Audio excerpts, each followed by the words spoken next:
Good morning children's. बघा, मागच्या व्हिडिओमध्ये आपण पेज नंबर इंग्लिशचं पान नंबर 10 युनिट 1 1.8 वर्ड बास्केटमधले पहिले 2 प्रश्न सोडवले, ए आणि बी। त्याच्याच खाली प्रश्न आहे C, read aloud and match the same words.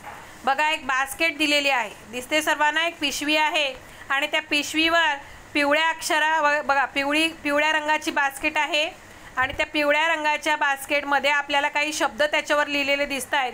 प्रथमतः ते आपण वाचूया। SAT sat, CAN can, BAG bag, HAS has, MAT mat, MAN man, JAM jam, RAT rat, HAT hat, PAN pan, SAD sad, HAD had. त्यानंतर आपल्याला बाहेर संत्री दिसत आहेत बघा वेगवेगळ्या, आणि त्या संत्र्यांमध्ये सुद्धा काही शब्द लिहिलेले आहेत। उदाहरणार्थ MAN man, PAN pan, MAT mat, SAD sad, HAT hat, JAM jam, RAT rat, HAD had, BAG bag, SAT sad, HAS has आणि CAN कॅन। आपल्याला काय करायचं बघा, आपला प्रश्न आहे read aloud and match the same words.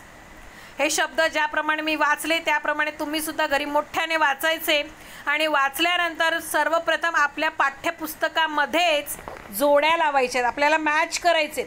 बास्केटवर जे चित्र आहे किंवा जे स्पेलिंग लिहिलेले आहेत ते स्पेलिंग आणि बाहेर ऑरेंजेसमध्ये ज्या स्पेलिंग्स आहेत त्यांच्या जोड्या लावायच्यात। आपल्याला एक जोडी त्यांनी लावून दिलेली आहे CAN कॅनची।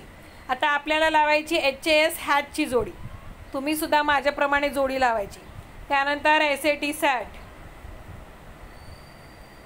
BAG bag, HAD had, RAT rat, JAM jam,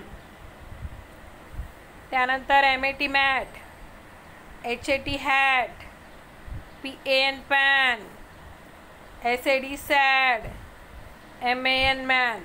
बघा, अशा प्रकारे या जोड्या तुम्ही आपल्या पाठ्यपुस्तकात लावायच्या आणि पाठ्यपुस्तकात जोड्या लावल्यानंतर वही काढायची, वहीमध्ये ही बास्केट काढायची। बास्केटचा आकार जर येत नसेल तर मधोमध स्क्वेअर काढून त्याच्यामध्ये रेषा मारून या स्पेलिंग लिहिल्या तरी चालतील आणि बाहेर गोल काढला तरी सुद्धा चालेल। याप्रमाणे आखीव रेखीव काम करायचं, या स्पेलिंग्स लिहायच्या, त्यांच्या जोड्या लावायच्या आणि मग ते माझ्या व्हॉट्सअपला पाठवायचं आहे। धन्यवाद।